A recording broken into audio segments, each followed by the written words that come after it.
নৈহাটির বড় মায়ের মন্দিরে আজ সকালে এমন একটি ঘটনা ঘটে যা শুনে নৈহাটির সমস্ত মানুষ এখনো অবাক।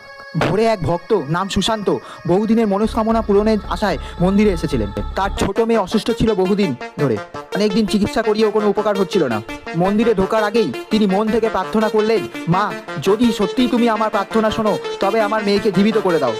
দ্বীপ জেলে বড় মার প্রতিমার সামনে প্রণাম করার সঙ্গে সঙ্গেই মন্দির জুড়ে এক মৃদু ঝোড়ো হাওয়া বয়ে যায়। আচমকাই ঘন্টা বেজে ওঠে, অথচ কেউ ছোঁয়নি। সুশান্ত কিছুটা হতবাক হয়ে তাকিয়ে দেখলেন প্রতিমার চোখ থেকে এক ফোঁটা জলের বিন্দু ঝরে পড়ছে। ঘন্টাখানেক পর বাড়ি থেকে ফোন আসে, তার মেয়ের জ্বর হঠাৎ কমে গেছে। ডাক্তারও অবাক হয়ে বলেন, এ যেন এক অলৌকিক আরোগ্য। লোকেরা বলে বড় মা যখন কারো মনোবাসনা পূরণ করেন তখন তার মূর্তি থেকে বর্ষিত হয় অশ্রু। সেই আশ্চর্যটি নৈহাটির মাঠে আবারও প্রত্যক্ষ হলো। নৈহাটির বড় মায়ের প্রতিদিনের অলৌকিক ঘটনা সাক্ষী হতে চাইলে চ্যানেলটিকে অবশ্যই সাবস্ক্রাইব করুন। যে আপনার সাথেও যদি এরকম কোনো অলৌকিক ঘটনা ঘটে থাকে কমেন্টে অবশ্যই জানাবেন। মন থেকে বড় মার নাম স্মরণ